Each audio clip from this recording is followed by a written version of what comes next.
नसरापूर प्रकरणावरून अख्ख्या महाराष्ट्रात संतापाची लाट उसळली आहे. हे घाणेरडं आणि विकृत कृत्य करणाऱ्या नराधम भीमराव कांबळेला भर चौकात फाशी द्या, ही प्रत्येकाचीच मागणी आहे. त्यासाठी पुण्यात झालेलं आंदोलन हे संपूर्ण देशाचं लक्ष वेधून घेणारं ठरलं. नराधम भीमराव कांबळेला जगण्याचा कोणताही अधिकार नाही, हेच मत प्रत्येकाचं आहे. विरोधकांनी या प्रकरणावरून सरकारवर आगपकड केली आहे. सरकार निष्क्रिय असल्याचं म्हणत या प्रकरणात SIT स्थापन करण्याची मागणी विरोधकांनी केली आहे. तर मुख्यमंत्री देवेंद्र फडणवीसांनी याबाबत प्रतिक्रिया देताना लोकशाही कायद्याच्या मार्गाने अशा नराधमांना शिक्षा दिली जाते, त्याच मार्गाने भीमराव कांबळेला फाशीची शिक्षा कशी होईल यासाठी सरकार प्रयत्न करणार असल्याचं फडणवीसांनी सांगितलंय. पण भीमराव कांबळे विरोधात नसरापूर आणि भोर तालुक्यात अजूनही वातावरण तापलेलं आहे. नसरापुरात या घटनेच्या निषेधार्थ 3 दिवस कडकडीत बंद पाळण्यात आला. दरम्यान गावकऱ्यांनी भीमराव कांबळेच्या घाणेरड्या विकृतीची माहिती सुद्धा दिली आहे. याआधी भीमराव कांबळेनं फक्त महिलाच नाही तर मुक्या जनावरांसोबत सुद्धा असली घाणेरडी कृत्य केल्याचं सांगण्यात येत आहे. नराधम भीमराव कांबळेची विकृती कशी होती त्याचा सगळा काळा इतिहास सांगणारा हा व्हिडिओ. नमस्कार, मी शार्दूल आणि तुम्ही बघताय बोल व्हिडिओ. भीमराव कांबळे 65 वर्षांचा म्हातारा, पण या निर्लज्ज म्हाताऱ्याची भूतकाळातली कुकर्म सांगता येणार नाहीत इतकी घृणास्पद आहेत. भीमराव कांबळे हा मूळचा नसरापूरचा नसून त्या शेजारी असलेल्या साळवडे गावचा रहिवासी होता. पण 20 वर्षांपूर्वी त्याच्या याच विकृत कृत्यांमुळे त्याला साळवडे गावकऱ्यांनी गावातून हाकलून दिलं होतं. तिथल्या गावकऱ्यांनी दिलेल्या माहितीनुसार भीमराव हा व्यसनाधीन आहे. तो 24 तास दारूच्या नशेत असायचा. त्याची लहान मुलींवर नेहमीच वाईट नजर असायची. तो झाडाझुडपात लपून बसून महिला आणि मुलींवर वाईट नजर ठेवायचा. त्यांना एकट्यात गाठून त्यांना पकडण्याचा तो प्रयत्न करायचा. अनेक महिलांचा विनयभंग त्यानं केल्याच्या घटना यावेळी घडल्या होत्या.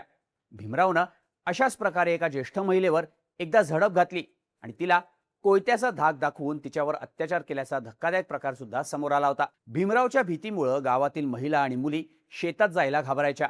त्याच्या या विकृतीमुळे संपूर्ण साळवडे गावानं त्याला वाईट टाकलं होतं. त्याच्याशी किंवा त्याच्या कुटुंबियांशी गावकऱ्यांनी सगळे संबंध तोडून टाकले होते. त्यांना कुठल्याही कार्यक्रमांना सुद्धा बोलावलं जात नव्हतं. भीमरावनं आपल्या घरातल्या महिलांनाही सोडलं नाही. त्यानं आपल्या सख्ख्या भावाची मुलगी म्हणजेच आपल्या सख्ख्या पुतणीवर सुद्धा हात टाकण्याचा प्रयत्न केल्याची माहिती गावकऱ्यांनी दिली आहे. भीमरावच्या विकृतीपेक्षाही धक्कादायक गोष्ट म्हणजे त्याच्या या सगळ्या घाणेरड्या कृत्यांची त्याच्या बायकोला माहिती होती. पण तिनं याबद्दल कोणाला काहीच न सांगता आपल्या विकृत नवऱ्याला पाठीशी घातलं. तो जेव्हा जेव्हा अशा प्रकरणांमध्ये जेलमध्ये जायचा तेव्हा तेव्हा त्याची बायकोच त्याला सोडून आणायची. भीमरावचा मुलगा सुद्धा बापासारखाच गुन्हेगारी प्रवृत्तीचा असून त्याने एका वृद्ध महिलेवर कोयत्यानं वार केले होते, अशीही माहिती गावकऱ्यांकडून देण्यात आली आहे. महिलांमध्ये भीमरावची दहशत वाढत गेल्यामुळे साळवडे गावानं एक मोठा निर्णय घेतला. साळवडे ग्रामपंचायतीनं 20 वर्षांपूर्वी भीमराव कांबळेला गावातून हाकलून देण्याचा ठराव केला होता. त्याला गावातून हाकलून देण्यात आल्यानंतर भीमराव नसरापुरात राहायला आला होता. नसरापुरात भीमराव आपल्या कुटुंबासोबत भाड्याच्या घरात राहायला आला होता. तो वेठबिगारीसह मिळेल ती कामं करून आपलं पोट भरत होता. वीट भट्टीत विटा पाहणं, इतर छोटी मोठी कामं तो करत होता. त्यानं पुणे सातारा महामार्गावर कामथडी इथं एका हॉटेलमध्ये सुद्धा काम केल्याची माहिती देण्यात येते. पण ही कामं करत असताना सुद्धा कायमच त्याची वाईट नजर महिला आणि मुलींवर असायची. भीमराव कांबळेनं त्याच्या विकृतीचा कळस गाठला होता, याचीही माहिती तपासात समोर आली आहे.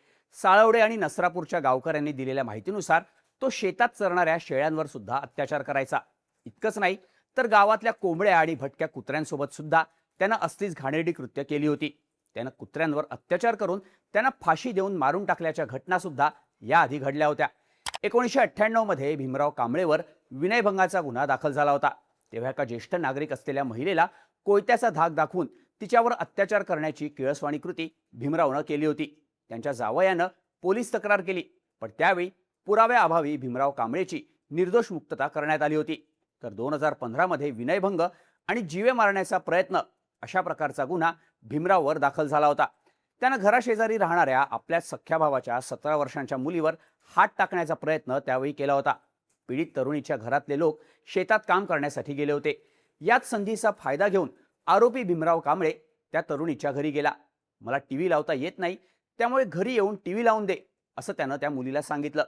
सुरुवातीला बराच वेळ पीडित तरुणीनं त्याला नकार दिला होता. पण आपल्या वडिलांच्याच वयाच्या असलेल्या काकांना बोलावल्यामुळं ती पीडित तरुणी टीव्ही लावण्यासाठी भीमरावच्या घरी गेली. तेव्हा दरवाजा बंद करून आरोपी भीमराव कांबळेनं तिच्यावर अतिप्रसंग करण्याचा प्रयत्न केला. त्यानं तरुणीला खाली पाडलं. तेव्हा तरुणीनं झटापट करून त्याला दूर लोटलं. त्याच वेळी भीमरावनं तिच्यावर कोयत्यानं हल्ला करण्याचा सुद्धा प्रयत्न केला. भीमरावच्या तावडीतून कशीबशी सुटका करून त्या तरुणीनं त्याच्या घरातून पळ काढला. तिने धावत शेतावर जात आपले आई वडील आणि भावाला घडलेला सगळा प्रकार सांगितला. भीमरावच्या शेजारी राहणाऱ्या महिलेने सुद्धा पीडित तरुणीला त्याच्या घरातून घाबरून पळून जाताना पाहिलं होतं. आपण पकडले जाणार या भीतीनं भीमराव तेव्हा तिथून पळून गेला होता. या घटनेनंतर भीमरावच्या विरोधात पोलिसात तक्रार देण्यात आली. त्याला पोलिसांनी ताब्यात घेतलं. पीडित तरुणी, तिची आई आणि शेजारील महिला असे या प्रकरणातले प्रमुख साक्षीदार होते. पण त्यावेळी सुद्धा भीमराव विरोधात ठोस पुरावे मिळाले नाहीत. तरुणीच्या वयाची ओळख पटवणारा तिचा शाळेतील दाखला ग्राह्य धरण्यात आला नाही. इतकंच नाही तर न्यायालयात आरोपीनं पीडितेला घरातील कोयत्याची दाखवलेली भीती सुद्धा ठोस पुरावा न ठरल्यामुळं पुणे सत्र न्यायालयानं आरोपी भीमराव कांबळेची 3 मे 2019ला निर्दोष मुक्तता केली होती. दरम्यान या प्रकरणात पोलिसांकडून काही चुका झाल्याची माहिती सुद्धा काही माध्यमांनी दिली आहे.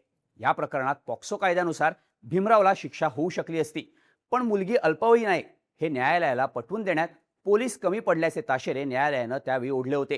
तर भीमराव कांबळेच्या वकिलांनी पीडित कुटुंबियांसोबत भीमरावचा जमिनीचा वाद होता, त्यामुळं त्याच्यावर ही खोटी केस टाकण्यात आल्याचं न्यायालयात सांगितलं. त्यामुळं या प्रकरणातून सुद्धा भीमराव कांबळे सुटल्याची माहिती देण्यात येते. आता नसरापूर प्रकरणात भीमरावनं आपला गुन्हा कबूल केलाय, पण मला फक्त किरकोळ मारामारीसाठी या प्रकरणात गोवण्यात आल्याचा निर्लज्ज दावा त्याने न्यायालयात केल्याची माहिती समोर आली आहे. त्यामुळं भीमराव कांबळेवर अख्ख्या महाराष्ट्राचा असलेला संताप आणखीनच वाढलाय. वृद्ध महिला, सख्खी पुतणी इतकंच नाही तर मुक्या जनावरांनाही न सोडणाऱ्या भीमराव कांबळेनं विकृतीची परिसीमा गाठली होती. त्यामुळे या भीमरावला फाशी कधी होणार यासाठी सरकार कोणते प्रयत्न करणार याकडे प्रत्येकाचंच लक्ष लागलंय. भीमराव कांबळेबद्दल आणि त्याच्या या विकृतीबद्दल तुम्हाला काय वाटतं? ह्याबद्दलच्या तुमच्या प्रतिक्रिया कमेंट करून नक्की सांगा आणि अशाच माहितीपूर्ण व्हिडिओजसाठी बोल व्हिडिओच्या यूट्यूब चॅनलला सबस्क्राईब करायला विसरू नका.